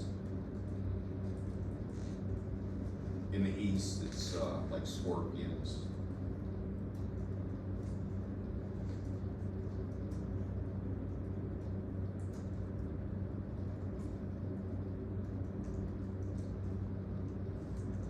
Could be dogs, cats. I had a couple students in different classes tell me fish. The one student told me that their grandmother had a goldfish in a goldfish bowl. He just refused to go in that dining room where that goldfish was. Another person described a fear of going into their friend's bedroom because they had an aquarium there, and they had a fear of the fish in the aquarium. So it could be really any type of animal. Again, what you're gonna see with these phobias is that they make sense to some degree. There are some animals that you should be concerned about because they can harm you, but you're gonna see that where it becomes irrational is when it includes all spiders, all snakes, okay, all dogs, okay? And there's some dogs you don't wanna mess with. There's other ones that, you know, they're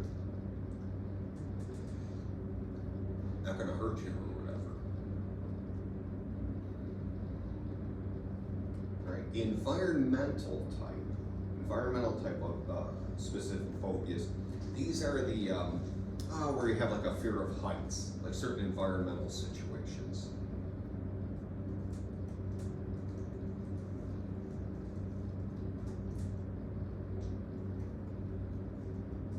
Or closed in places, you know, like people have claustrophobia.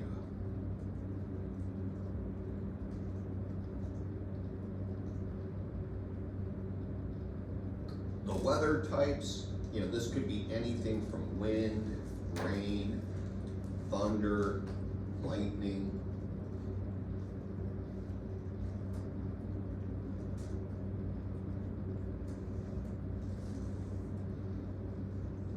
And I'll say this much, some of these phobias, it's like, you know, we talked about, it could be a result of classical conditioning or something like that.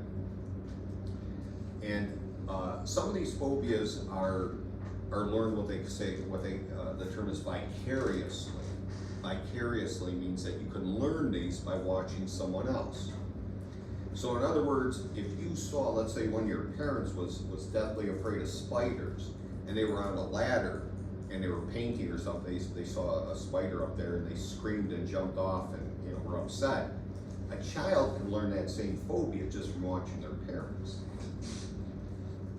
The reason I bring this up is I remember when I was working, I had a job as a student, as a tutor, and I remember working one summer, and one of the young ladies who was working the desk at the time, if there was any threat of like a thunderstorm, she would always call in late.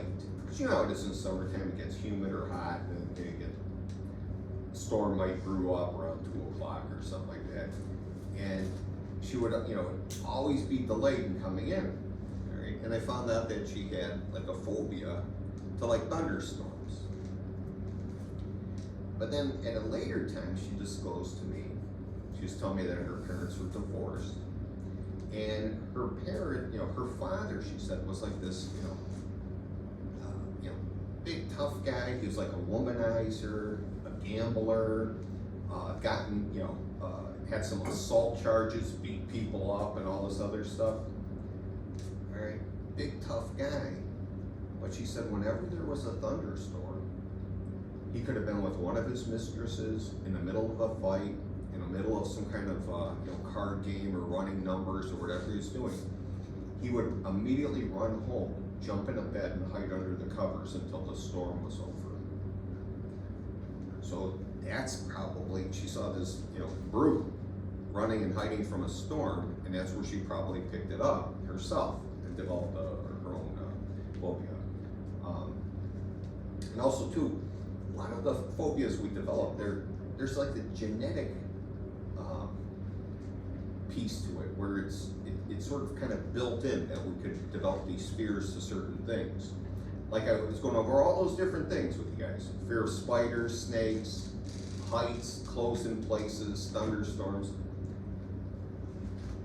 It's almost like we're sort of predisposed to those developing fears that you don't know, there's nobody out there that, I got this, extreme fear of houses. Nobody's afraid of a house. I'm not talking about like a haunted house or something like that. But I'm saying, somebody doesn't run away because there's a house or something like that. You're not afraid of that. Okay? There's not a lot of tree phobias out there. Okay? So there's certain things that we don't develop fears to, and there's other things that we do. And the thinking is that over the years or generations, people who survived these things kind of knew that they, were dangerous, like snakes and things like that, and passed that on to other generations, and we see people develop these. Okay. Now, for these types of phobias, the first ones I went over, and even with the agoraphobia, and another one we'll talk about. Right? The most common therapy, the most effective therapy for people who have animal type, weather type, environmental type, if you've got one of these, and it's to a level that it's really, messing you up, where you can't function. I remember this would be an environmental type. I remember this one guy had an extreme fear of elevators. going up and down in an elevator, and got a finished college and got a degree as an accountant, and he was working in Chicago, and his office was like on the 38th floor, and he would do the steps all the time, and I mean, it's good, it's healthy for you, but can you imagine getting up to like the 24th floor and realizing you forgot your lunch and you gotta go all the way down? Or they're having a meeting on the 60th floor and you start, you know, gotta start out like 20 minutes before, you know. So, I mean, it wasn't efficient or practical. Okay. And probably the best therapy, right? They talk about this in chapter 15, and I think I mentioned you guys this type before, for phobias like this, is something called systematic desensitization. Systematic desensitization, right? And that was the one I was telling you about, where you take relaxation, like breathing and muscle relaxation, you learn to relax, and then you create this like list of stuff, you know, let's say you have a, you know, like I said, a spider phobia, the least scariest, like looking at a picture of a spider in the book, to the most scariest, like holding up maybe a spider in your hand. And then you practice your relaxation in each of these situations, okay? And if you still feel afraid, then you back up to the one before, do your relaxation. You keep moving forward. And like I said, this is like 80 to 85% effective, okay? And so the person with the elevator phobia kind of did the same thing. They didn't do the elevator right away, did almost like imagination kind of stuff, picturing it, then getting into the elevator, and doing the relaxation stuff, not going up yet, going up one floor, and just gradually, kind of work their way through it. Okay, so like I said, the systematic desensitization, very effective. All right, I bring that up because I told you there's a fourth specific phobia, and that's the blood injection injury type. And these are people who have phobias from seeing things like somebody giving themselves an injection. My sister-in-law gave herself an injection of insulin one time. Her brother-in-law was there, didn't realize he had this type of phobia. Boom, passed out on the floor as soon as he saw that. Okay. You see, people see like blood, like a bloody knee or something like that, or some other type of injury. Okay, what tends to happen is they pass out. Okay, and this is common. It's not that unusual. There are people, as soon as they see that, even down to themselves, okay, they pass out. So with this type of thing, if you're going to use the systematic desensitization, you can't use the relaxation stuff. You have to learn to tense your body up. You got to learn to bring up your blood pressure, because if you're trying to relax that situation, you're just going to pass out all the faster.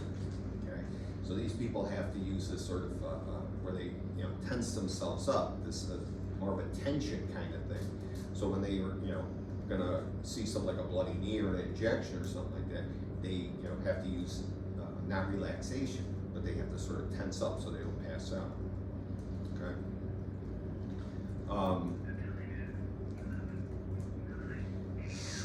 The last anxiety disorder I wanted to cover. Any questions about these? GAD, panic disorder, agoraphobia, the specific phobias, animal, environmental, any?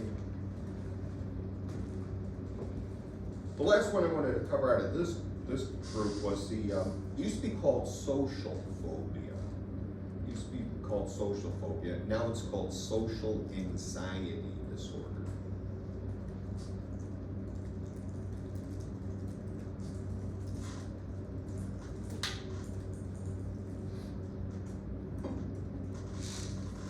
Social anxiety disorder. Right. These are individuals who have an extreme fear of certain social situations. They're usually social situations where they're going to be evaluated.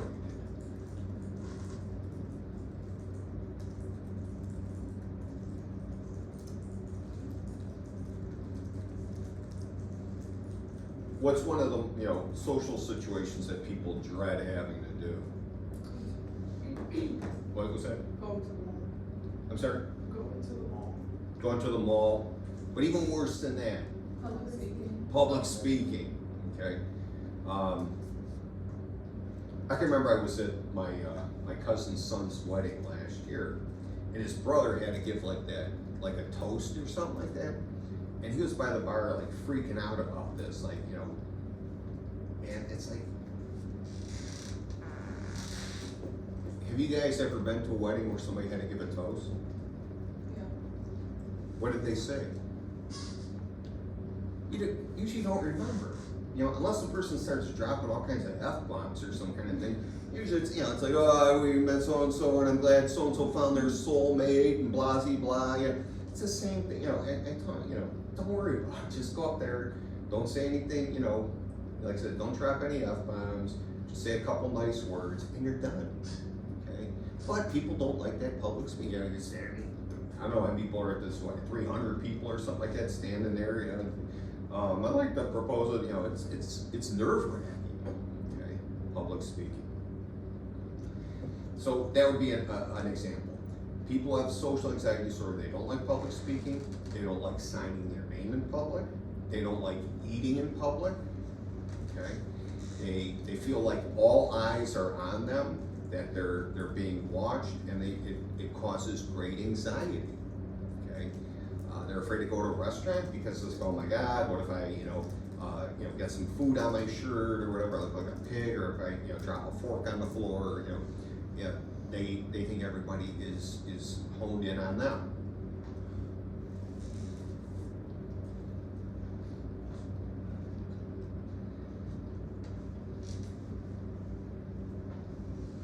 I remember a psychologist, he was telling us that when he was in college, he had this was back in the 60s, he was in college, 60s or 70s, he had this type of social anxiety disorder, social phobia, and he had a terrible phobia of having to do public speaking, like get in front of, you know, people and talk or whatever. And so, of course, one of his required courses was public speaking. And you gotta understand, this probably took this course before there was any kind of, you know, ADA or accommodations and stuff like that. And one of the, you know, big parts of the grade was to get in front of the class and do an oral presentation. So he actually went to the teacher and said, look, you know, I got this going on, this like social phobia, social anxiety disorder, you know, and I know I gotta do this in front of the class or whatever. And so the instructor, you know, kind of empathized, felt for him, and said, you know, she had students like this before, and she gave her like a tip. She said, when you get up in front of that class, there'll be a podium there. Bring a tennis ball, and while you're presenting to the class, under the podium, you know, hold this tennis ball and just start squeezing it. Okay? Get rid of some of the like nervous energy. Just like if you have test anxiety, best thing to do is, you know, start chewing some gum, because it's going to get rid of the anxiety. So he's doing this. He's got, you know, like, I'm not gonna lose, I got to give it a try. So he's doing it. He's got his little note cards in front of him. So he's giving his speech or his presentation, and it's working out really well. He can't believe it. He's getting through it. There was only one problem. You can imagine the worst thing that can happen for somebody who has this type of phobia, doing public speaking. Okay, it happened to him. Let's see, standing up here doing this presentation. He's squeezing the tennis ball. He said what happened was he squeezed the ball too hard. It shot out of his hand, like hit Cat right in the forehead, starts bouncing around the class. He's trying to grab this ball. People are like freaking out in the class, like, where the hell does tennis ball come from? You know, he's like having a nervous breakdown because it's like he's embarrassed because this happened, it hit the student and stuff like that. So it was like the worst thing that happened. But he said eventually he went in and got counseling or therapy, and helped him, you know, get over it. Because he's actually given a oral presentation, you know, doing a training with us, so you know, he was able to get up in front of people now and comfortably do this. So again, you could use systematic desensitization for this, and it's effective. Sometimes doing it in a group therapy setting is effective because you could do, try it out in front of other people who might have the same, and they could give diagnosis and they could give you some feedback and so forth. So again, it's very helpful. The only one, like I said, is that blood injection injury type. Same concept, but instead of relaxing, you got to learn to tense up, okay, to help yourself to prevent from passing out. Okay. It's a little bit past. Let me do this. Let me review with you guys for the test next week, so I have enough time. I wanted to go over, try to get through obsessive compulsive disorder today, but I probably won't have enough time. Obsessive compulsive disorder used to be under the anxiety disorders, but through research and stuff, they discovered that that's more of a neurological condition. Okay? And if you know anybody who has this obsessive compulsive disorder, is where you have this sort of obsession, this intrusive thought that pops into your head, and it usually causes a lot of anxiety. Okay, and so the way the person gets rid of the anxiety is through a compulsion. Okay, compulsion is like a ritual act that you feel that compelled to repeat over and over again. So you might have this obsessive thought that somebody's going to break into your house at night. Okay, so the way to take care of that is to go and check and make sure the door is locked. And there's nothing wrong with that. If you check the door once or twice, even 3 times, that's okay. But if you're checking it 25 times before you go to bed, okay, that might be an issue. Okay, or whatever. Usually the compulsions are checking, cleaning, and counting. Okay, the tri-C's. And so, people who have this, they know what's going on. They know this, it seems crazy to other people and stuff, but it's just those obsessive thoughts that keep popping in their head that something's dirty, their hands are dirty, they got germs on their hands. So they go wash their hands hundreds of times a day, putting tons of that hand sanitizer on, nonstop. Okay, like I said, it's a neurological condition. It has to do with a circuit in the brain. The circuit goes like this. Did you ever do something like you made yourself a peanut butter and jelly sandwich and you got some jelly on your hands? Okay, and you got that like feeling inside, like I gotta go wash my hands because my hands are all sticky. And that's the circuit that gets turned on in the brain. So you go into the bathroom, you wash your hands, you wipe, wipe them. It's done, right? You wash your hands, they're clean now. For these individuals, that doesn't happen. The circuit keeps going and going and going, no matter how many times they wash their hands. They still feel their hands are dirty or germy or something like that. Okay. And so this condition used to be under anxiety disorders, but then when they found this out, they put it under a different thing. And so people have obsessive compulsive disorder. The other ones that are listed in that group now are things like what's it called? Excoriation, where people pick at their skin. There's another one that's under that same group, trichotillomania. Those are people who pull their hairs out. It could be on their head, it could be their pubic hairs or underarm hairs, but they have this thing where they keep pulling their hairs out. Hoarder is found under this one. Okay, so it's in its own group. So I didn't get a chance to just give you a quick overview of that. The other one used to be under anxiety disorders was post-traumatic stress disorder. Okay, and that's put into its own group now. Okay, and that's where somebody experiences some sort of stressful event above and beyond your normal, kind of daily stressful events, and then ends up having situations where they relive it, either flashbacks or dreams, have that sort of ongoing physical arousal, avoid situations that reminds them of that trauma and stuff like that. So that's the other one I was going to try to get to today. But like I said, take a look. They discuss them in your book, and they get into the other disorders as well. So for the exam next week, this is stuff I want you to know. Out of chapter 11, know the definition of personality.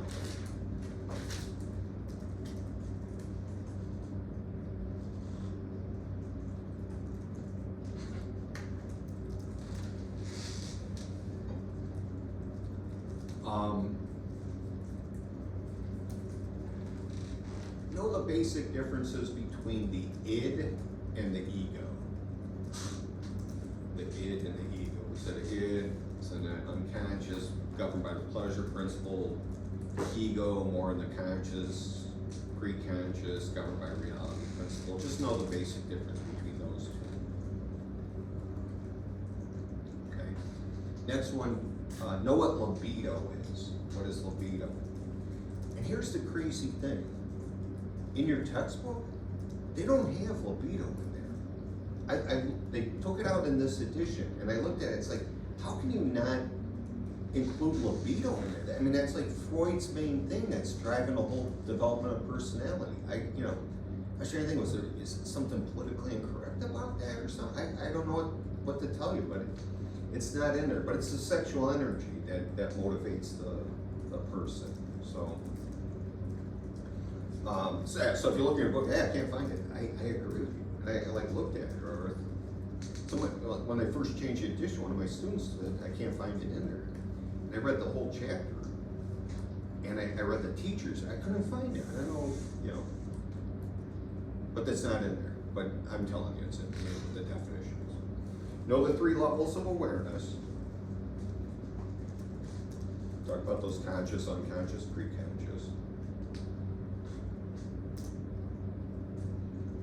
Know the order of Freud's psychosexual stages. So know the order.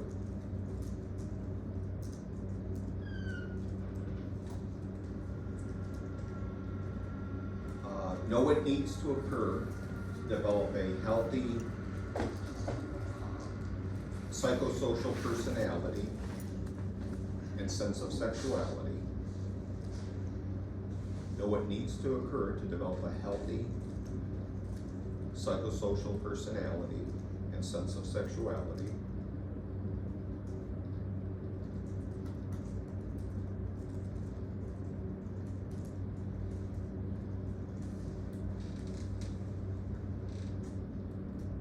Know the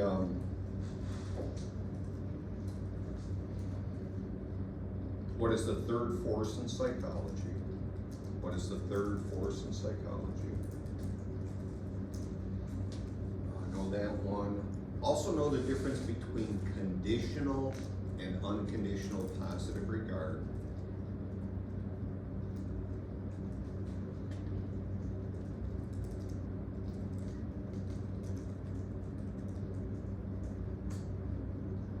Difference between conditional and unconditional positive regard.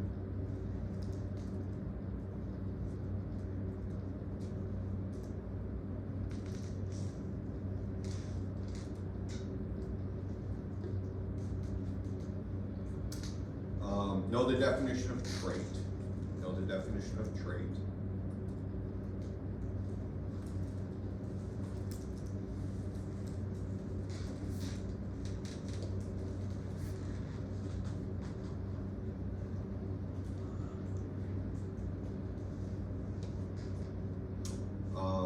Know the name of the statistical procedure.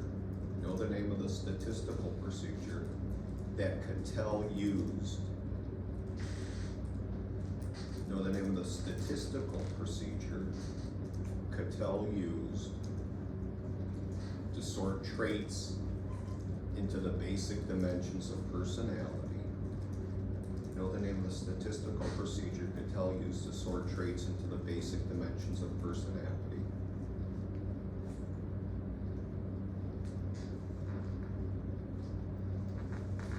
Know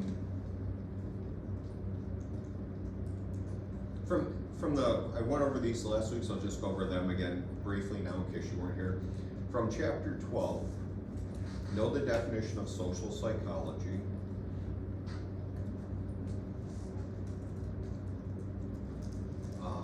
Be familiar with the just world hypothesis. The just world hypothesis.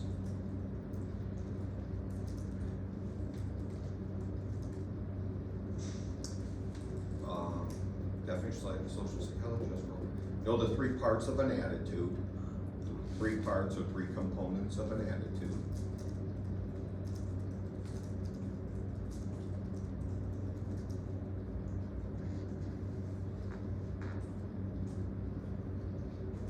And, in Stanley Milgram's obedience study, Stanley Milgram, M-I-L-G-R-A-M, Stanley Milgram's study on obedience, what did he tell the subjects who protested? So know that. Stanley Milgram's obedience study, what did he tell the subjects who protested? Out of chapter 14, the one we were just talking about, know the definition of psychopathology.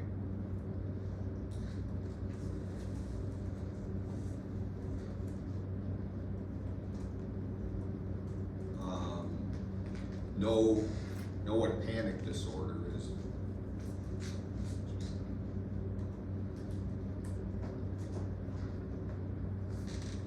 Know the basic definition of phobia. I know we talked about it, a few of them there, but just the basic definition of phobia is fine.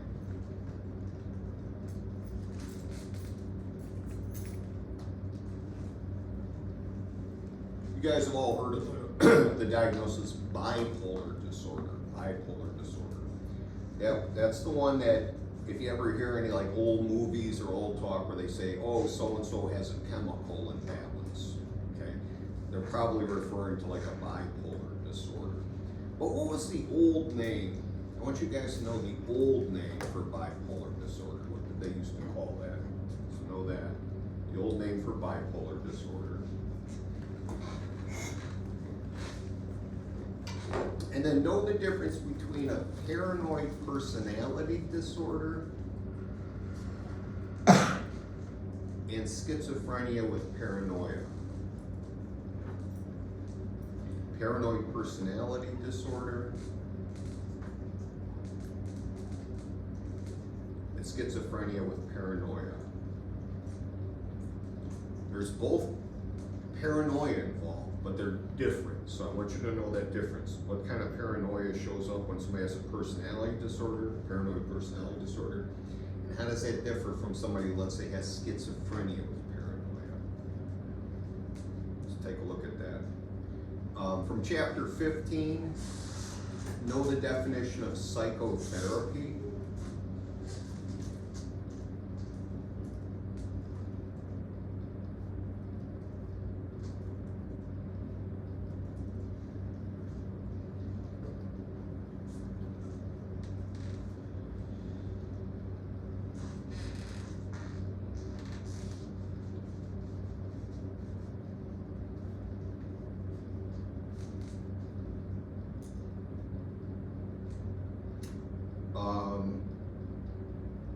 Remember we were talking about Carl Rogers, his theory of self? Well, he also developed a type of psychotherapy called client-centered therapy. Client-centered therapy. And one of his techniques is called empathic, E-M-P-A-T-H-I-C, empathic understanding. Know what that technique is? Empathic understanding. Empathic understanding, that was under Rogers, talking about his client-centered therapy. And also know, we talked about it a little while ago, systematic desensitization.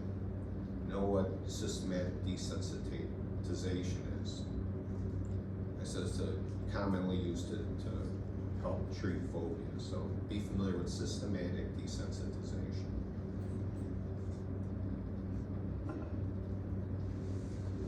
I think that's it. Any questions? Did Roxanne ever come back? I'm here. Okay. I gotta ask you something, so wait, I got, real quick after class. And then Maria, are you still here? Yes.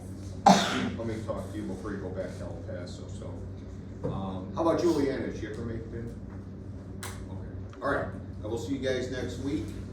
And we will take the exam and then dive into chapter 9, and then we're off for a couple of weeks, so. And then Ariane, I'll see how it goes.